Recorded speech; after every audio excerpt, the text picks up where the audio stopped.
Sagardighi video office की मरम्मत में बिना काम किए 20 लाख रुपए की हेराफेरी का आरोप। मुर्शिदाबाद जिले के सागरदिघी वीडियो कार्यालय भवन की मरम्मत को लेकर बड़ा वित्तीय घोटाला सामने आया है। आरोप है कि बिना किसी वास्तविक कार्य के ही लगभग 20 लाख रुपए सरकारी खजाने से निकाल लिए गए। इस खुलासे के बाद से प्रशासनिक महकमे में हड़कंप मच गया और स्थानीय लोगों में आक्रोश देखा जा रहा है। जानकारी के अनुसार आरोपों के केंद्र में दो ठेकेदार कंपनियां सिमरन इंटरप्राइजेज और मीरा कंस्ट्रक्शन है। शिकायतकर्ताओं का कहना है कि वीडियो कार्यालय भवन में मरम्मत का कोई काम नहीं किया गया, फिर भी कागजों पर पूरे कार्य को पूरा दिखाकर बिल तैयार कर लिए गए और उसके आधार पर लगभग 20 लाख रुपए की राशि निकाली गई है। यह मामला उस समय का बताया जा रहा है जब पूर्व वीडियो संजय सिकदर पद पर कार्यरत हैं। शिकायतकर्ताओं ने दावा किया कि बिल, माप जोख और गुणवत्ता जांच से संबंधित दस्तावेजों में कई अनियमितता पाई गई हैं। उनका कहना है कि यह साफ तौर पर सरकारी धन की हेराफेरी का मामला है। सामान्य प्रक्रिया के अनुसार किसी भी सरकारी भवन की मरम्मत के लिए माप जोख, निरीक्षण रिपोर्ट और कार्य की गुणवत्ता जांच के बाद ही बिल पास किया जाता है, लेकिन इस मामले में इन सभी प्रक्रियाओं को दरकिनार करते हुए जल्दबाजी में भुगतान कर दिया गया, ऐसा आरोप लगाया जा रहा है। वर्तमान वीडियो शतांशु नाथ चक्रवर्ती ने कहा कि मुझे इस विषय में कोई जानकारी नहीं है, लेकिन मैंने जांच शुरू कर दी है। वहीं इस विषय पर दोनों ठेकेदार कंपनियों की ओर से कोई प्रतिक्रिया नहीं मिली है। स्थानीय लोगों ने इस पूरे प्रकरण की निष्पक्ष जांच की मांग की है और दोषियों के खिलाफ सख्त कार्रवाई की अपील की। যেটা মেন অভিযোগ হচ্ছে যে কাজ না তুলে করে বিল তুলেছে তাদের সিমরিন কনস্ট্রাকশন আর আজমিরা খাতুন আর মীরা কনস্ট্রাকশন ও হিসাব নেই, এত টাকাই করেছে হিসাব নেই। আর আমরা দিনের পর দিন কাজ করেও বিলের জন্য বিডিও সাহেবের কাছে আমরা ধর্ণা দিয়েছি, তবে আমাদেরকে ঢুকতে দেওয়া হয়নি। হ্যাঁ, তবে তারা কাজ না করে বিল পেয়ে গেছে আর আমরা কাজ করে বিলটা পাইনি। সঞ্জয় সিকদার ডাইরেক্ট বলেছে তুমি যাও সিএম এর কাছে যাও, বিল নিয়ে এসো, হাইকোর্টে যাও, বিল নিয়ে এসো, তোমার ক্ষমতা থাকলে তুমি হাইকোর্ট থেকে বিল করবে, জানুয়ারিতে তুমি বিল নেবা। আমাকে ব্যক্তিগতভাবে এই কথা বলেছে। অনেক ঠিকাদার আমাদের আছে, তারা ঘন্টার পর ঘন্টা বিডিও সাহেবের গেটে দাঁড়িয়ে থেকেছে, তারাকে ঢুকতে দেয়নি। আর এই অফিসটা রাত্রে অফিস হতো, সঞ্জয় সিকদার রাত্রে অফিস করতো এই তিনজন ঠিকাদারকে নিয়ে। ঠিকাদারকে নিয়ে তারা কি শুধু ঠিকাদার? হ্যাঁ, তারা ঠিকাদার নয়, একজন আছে মিডিয়া, তাদের কলকাতা ক্যালকাটা নিউজের নাকি ওটা নাকি সিএম নিউজের, তার নাম হয়েছে মইমুল হক। ও হয়েছে এখানকার তোলাবাজ, অনেক কন্ডাক্টরের কাছে পয়সা করে নিয়েছে, পয়সা করে নিয়ে যে না আমি। বিগত দিনে আমাদের যে এখানে বিডিও সাহেব ছিলেন, যিনি এখন ট্রান্সফার হয়ে গেছে, সঞ্জয় সিকদার, তিনার আমলে আমরা ঠিকাদার, সেই ঠিকাদারি সংস্থার ওপরে যেভাবে ও মানে হুকুমতি চালিয়েছে কিছু কিছু ঠিকাদারের বিরুদ্ধে, তাতে মানে কিছু কিছু ঠিকাদার তো মানে আত্মহননের পথে বেছে নিয়েছিল, এরকম অবস্থা হয়েছিল। তার কারণ হচ্ছে ঠিকমতো তাকে বিল দেয় না, আবার কাগজ দিয়ে দিচ্ছে, এই একটা অবস্থা চলছিল।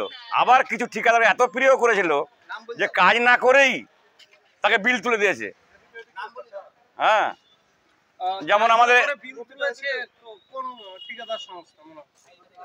এটা তো শুনলাম যে যেটা কাজ পেলো আমাদের এই সিমরিন কনস্ট্রাকশন আর আজমিরা কনস্ট্রাকশন আর মীরা, এখানে যে আমাদের কাজগুলো ব্লকের কাজ যেগুলো হয়েছে, আমাদের এই বিল্ডিং এর যে রিপেয়ারের কাজ, কিন্তু আমরা চোখে দেখতে পাইনি যে এখানে কাজ হয়েছে, কোনো কাজ।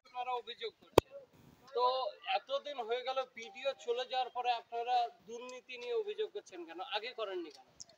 দেখুন, তিনি একজন আধিকারিক, তিনাকে কোনো অভিযোগ করতে গেলেই তিনি প্রথম কথা বলতেন যে এই সবুজ কালি দিয়ে তোমার কন্ট্রাক্টরের জীবনটাকে মানে বরবাদ করে দেবো।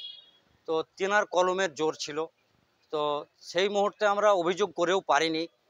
তো এইখানে যেমন আপনার দুখানা বিল্ডিংয়ের টেন্ডার হয়েছে, কিন্তু আদেও কোনো বিল্ডিং হয়নি, 1 কিলো সিমেন্টেরও কোনোদিন কাজ হয়নি, অথচ আপনার দুটো বিল্ডিংয়ের টাকা এখান থেকে উঠে গেছে। একাধিকবার এডিএম জেডপিকে আমরা কমপ্লেন করেছি, বিডিওকে কমপ্লেন করেছি, তার সম্পূর্ণ আমাদের কাছে রিসিভ আছে। অবৈধভাবে টেন্ডার করে করলো সে প্রক্রিয়াটা, তারপরে আপনার টাকাটা পুরোটাই তুলে নিল। এইখানে দুজন এজেন্সি আছে, একজন আপনার সিএন চ্যানেলের সাংবাদিক মইনুল ইসলাম, তিনি পেশায় কন্ট্রাক্টারি করে সাংবাদিকতা করেন। আর একজন আছে নৌসাদ, তার দুটো ফার্ম, নৌসাদ শেখ, সিমরিন এন্টারপ্রাইজ, আজমিরা খাতুন। যে কোনো বিষয়ে আপনার যদি আমাদের কোনো কাজ করে থাকি তো তিনাকে মোটা অঙ্কের টাকা না দিলে তিনি কিন্তু আমাদের বিল ছাড়তেন না। আর এই টাকাটা সম্পূর্ণভাবে তুলতেন আপনার এই সিএন চ্যানেলের সাংবাদিক মইনুল ইসলাম আর নৌসাদ শেখ। নৌসাদ শেখের ফার্মের নাম হচ্ছে আজমিরা খাতুন। সে তার অ্যাকাউন্টে আমার টাকা নিয়েছে 54,000 টাকা। সেটা আমি প্রমাণস্বরূপ আপনাদেরকে দেখাতে পারি। 54,000 টাকা নিয়েছে আজমিরা খাতুনের নামে। তো এই সঞ্জয় শিকদারের মানে বিল হতো সবারই দিনের বেলায়, আর এই আজমিরা আর এই সিমরিন আর মীরা কনস্ট্রাকশন এই তিনটে বিল হতো রাত্রিবেলায়, এবং বিভিন্ন অনৈতিক অসামাজিক ফুর্তি চলতো অফিসের মধ্যে। ওই যে দুজন কন্ট্রাক্টর ভিডিও সাহেবের, প্রাক্তন ভিডিও সাহেবের মদতে বিল তুলে নিয়েছে, কি বলবেন? হ্যাঁ, এই দুজন ঠিকাদার হচ্ছে সিমরিন এন্টারপ্রাইজ আর হচ্ছে আজমিরা খাতুন, আরেকজন আছে, তিনজন আছে মীরা কনস্ট্রাকশন। এরা কিছু কাজ না করেই বিল তুলে নিয়েছে। যেমন অফিস বিল্ডিং রিপেয়ার প্রায় 23 লাখ টাকার মতো ছিল, সেটা তুলে নিয়েছে। এবং দায়িত্বর সঙ্গে আমরা বলতে পারি যে এটা হয়েছে এটা। এবং এই কারণে আমরা প্রতিবাদ এই কারণে করছি যে আমরাও ঠিকাদার, কিন্তু এই ঠিকাদারের এই যে দুর্নীতি, এই দুর্নীতির ফলে আমরা কালিমা লিপ্ত হচ্ছি। কারণ এর সঙ্গে যারা যুক্ত, অনেক লোকে বলবে যে কন্ট্রাক্টররা চুরি করে পয়সা নিচ্ছে, তাদের যে ফল, তার ফলটা আমাদের উপরেও পড়ছে।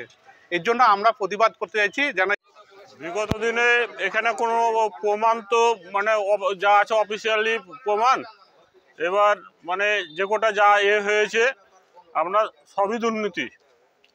আর সব একদম নিচু থেকে উপর পর্যন্ত যে অভিযোগগুলোর এগেনস্টে করা হয়েছে সবই দুর্নীতিতে করা। বিশেষ করে এটা বাদ দিয়ে এসবিএম যদি করা যায়, তদন্ত করা যায়, লিচপিট, সবই বেরিয়ে যাবে দুর্নীতিতে, পুরো দুর্নীতি। একেবারে প্রাক্তন ভিডিও দুর্নীতির আখড়া গড়েছিল। আখড়া মানে কি, ঘর তৈরি করে নিয়েছিল এখানে। তো দুর্নীতির জন্য, দুর্নীতি করার জন্য দুটো কন্ট্রাক্টর অ্যাসোসিয়েশনের দুটো কন্ট্রাক্টরকে বেছে নিয়েছিল, তাই তো? হ্যাঁ, মানে একজনকে শুনেছিলাম যে বেটা, আর একটা কি উপাধ্যায় ছিল জানি না, তবে ও আবার ডন করতো। কিছু যদি বলতাম যে এটা এ করে দিতে হবে। Bureau report, PVTV news.